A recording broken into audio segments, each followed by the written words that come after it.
Je travaille pour le GRI depuis maintenant 4 ans et je m'occupe des relations de GRI avec ses parties prenantes à travers le monde. Pour commencer, j'aimerais accueillir ce soir notre hôte TF1 pour un mot d'accueil. J'appelle donc Christine Belin qui sera accompagnée de Pascal Tournerel de Vivendi. Christine.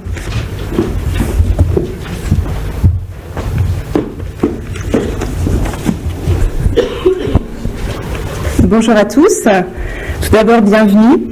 Je suis donc Christine Belin, je suis responsable au sein du groupe TF1 du financement, de la trésorerie, des relations investisseurs et j'ai la chance depuis quelques mois de copiloter l'action RSE avec Gilles Mogard et avec le soutien précieux de Catherine Puiseux qui est la coordinatrice pour tout le groupe TF1. Alors, avec Catherine, puisque Gilles ne peut malheureusement pas être avec nous aujourd'hui pour des raisons de santé, nous sommes ravis à double titre, sur la forme et sur le fond. Sur la forme, nous sommes vraiment très heureux d'être l'hôte de la GRI et de vous accueillir aujourd'hui, vous tous qui représentez les composantes de la dynamique RSE en France, que ce soit le Global Compact, les pouvoirs publics, les entreprises, les associations, les consultants, excusez-moi si j'oublie des catégories. Et donc on tenait avec Catherine à remercier la GRI de nous avoir fait l'honneur d'accepter notre invitation. Et je voudrais quand même remercier Catherine pour tous ses efforts et pour avoir œuvré à faire en sorte que ce rassemblement soit possible au sein de TF1. Sur le fond, plus concrètement, nous sommes également ravis parce qu'en fait, cette journée symbolise pour nous un nouvel essor qui va être donné au reporting extra-financier. Et donc, cette nouvelle version des lignes directrices, elle s'inscrit parfaitement dans la démarche durable des entreprises. Pour vous donner un peu ce qui se passe chez nous, puisqu'on est chez TF1, on est très attaché à produire un reporting, comme toute entreprise, de qualité, mais que ce reporting soit financier ou extra-financier. À ce titre, nous avons eu la chance d'être récompensés plusieurs fois pour la transparence des informations fournies, et nous veillons bien naturellement à entretenir un dialogue très constructif avec nos différentes parties prenantes, avec nos investisseurs, avec nos agences de notation, car nous sommes vraiment convaincus que de cette transparence va naître la confiance dans l'entreprise, dans le groupe. Dans notre groupe, nous sommes aussi convaincus que l'extra-financier et le financier font bon ménage. Vous en avez l'exemple devant vous. Mais surtout, nous sommes convaincus qu'ils sont indissociables et que c'est vraiment le sens de l'histoire. Depuis 3 mois, chez TF1, la finance et la RSE sont rapprochées. C'est lisible dans l'organisation et c'est également de plus en plus lisible dans la forme de nos reportings. Donc vous le voyez, dans l'esprit, nous partageons les valeurs portées par la GRI et donc nous avons répondu présent à cet événement avec enthousiasme pour 3 principales raisons. La première raison, c'est l'importance portée au secteur.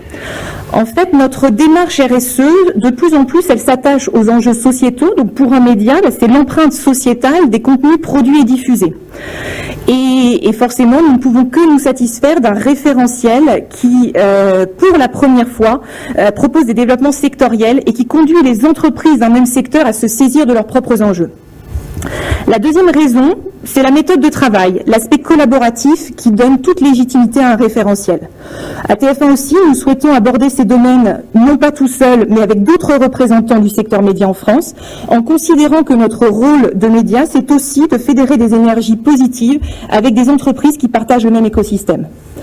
Et donc c'est pour cette raison qu'a été créé le Forum RSE Média en 2011, avec le concours de l'ORS, des médias publics, des médias privés, pour promouvoir et adapter le supplément sectoriel média de la GRI en France.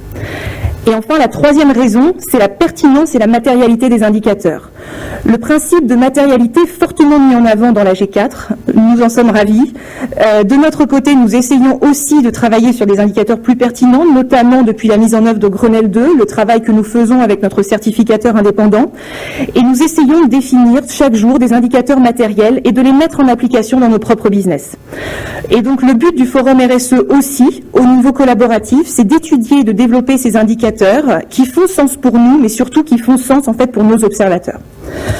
Voilà, j'essaye d'être assez brève, donc je vais maintenant laisser la parole à Pascal Tumerel de Vivendi qui va vous parler concrètement de la nécessité d'adresser des enjeux sectoriels, de l'importance de se doter d'indicateurs pertinents dans le secteur des médias, car je vous le rappelle, Vivendi a directement et activement participé au groupe sectoriel de la GRI pour les médias. Et voilà, je vous remercie, je vous souhaite une séance de travail constructive, collaborative et comme toujours avec un souci de cohérence et d'efficacité. Merci.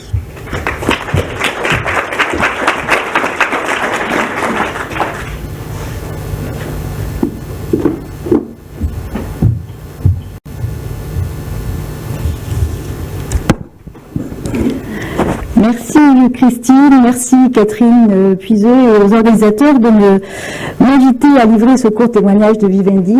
Et je voudrais vraiment me réjouir de cette manifestation aujourd'hui qui en effet rebondit sur l'appel de la G4 de la GRI de vraiment concentrer son reporting sur des enjeux matériels significatifs et qui traduisent vraiment l'impact de l'entreprise sur la société. Je voudrais d'abord rappeler le poids économique des industries culturelles et créatives. Christine l'a dit, c'est un secteur qui a souvent été un peu mis de côté en termes de RSE, parce que supposé peut-être un peu doux. Or, les industries culturelles et créatives, le Parlement européen a lancé une étude en septembre, représentent 4% du PIB en Europe et plus de 8 millions d'emplois. Récemment, la SACEM a livré également une étude qui explique qu'en France, les industries culturelles et créatives représentent un poids économique de 75 milliards d'euros et 1,2 million d'emplois. Ça veut dire qu'on représente un poids supérieur au secteur de la chimie, supérieur au secteur des télécoms et équivalent à celui de l'immobilier, de la restauration et de l'hébergement. Du coup, compte tenu de ce poids économique, nous avons aussi, j'allais dire, une responsabilité sociétale très importante. Je voudrais évoquer quelques termes qui peuvent peut-être être plus parlants. La marée noire des esprits, l'épuisement des nappes créatives, les émissions d'informations à effet de serre cérébral, l'atteinte à la dignité humaine, l'assèchement des sources artistiques, la dégradation du climat d'ouverture aux autres sont autant de menaces pour l'épanouissement humain des habitants de notre planète. Et je pense que c'est vraiment des enjeux qui concernent tout à fait la démarche de la G4, c'est comment assurer le progrès et la performance économique et satisfaire ses responsabilités sociales. Alors nous, en 2003, chez Vivendi, quand on a commencé à prendre conscience de ce champ énorme de responsabilités, on a défini 3 enjeux stratégiques qui n'étaient pas très évidents à l'époque parce qu'on n'était pas questionné sur ces thèmes-là.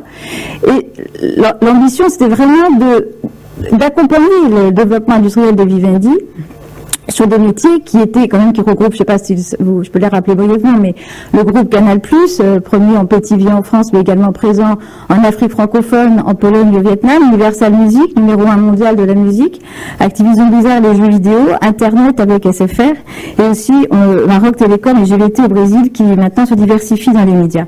Par conséquent, compte tenu de ce périmètre, les 3 enjeux que nous avons définis, c'est la protection et l'accompagnement de la jeunesse dans ses usages numériques, parce que les offres évoluent beaucoup plus vite que la réglementation. Donc, comment anticiper cet impact pour garantir au mieux le succès de nos produits?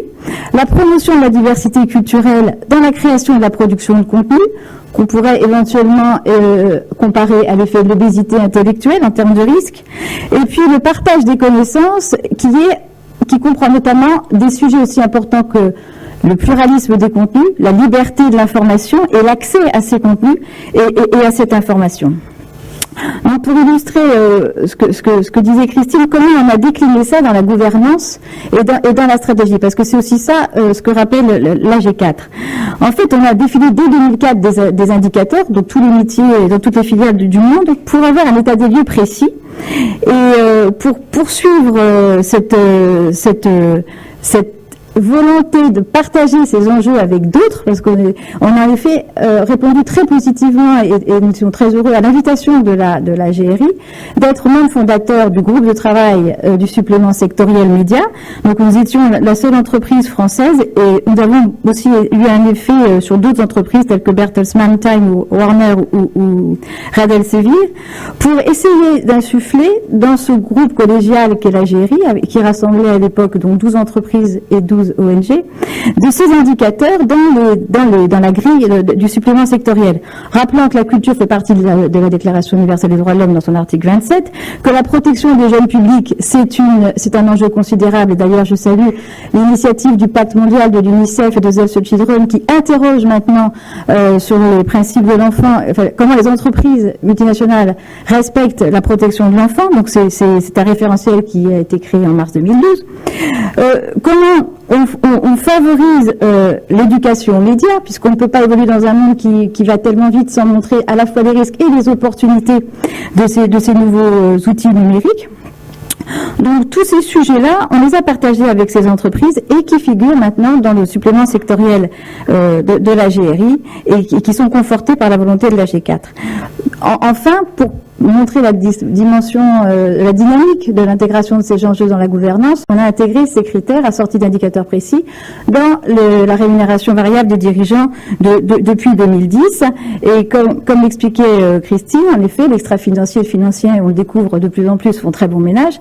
Et on a lancé un projet pilote de reporting intégré pour montrer comment la diversité culturelle et par conséquent les investissements réalisés dans les contenus diversifiés étaient une source de performance économique pour les filiales Universal Music et Studio Canal et le groupe Canal+, et répondait en même temps à notre responsabilité. On voit souvent, par exemple, Universal comme blockbuster américain, 60% des revenus de la musique viennent des talents locaux et de l'exploitation du catalogue dans une grande proportion.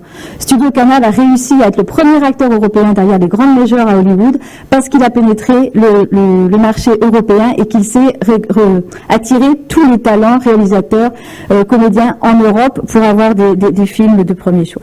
Voilà, donc définition d'indicateurs, poursuite d'objectifs, référentiel cohérent, tout ça contribue à la prise en compte de ces enjeux dans la gouvernance. Et aujourd'hui, je salue encore une fois ce lancement de la G4 qui permet au reporting d'être ce qu'il doit être, c'est-à-dire un outil de pilotage efficace au service d'un projet industriel d'entreprise qui doit se développer avec le concours des parties prenantes pour s'épanouir dans la durée. Merci.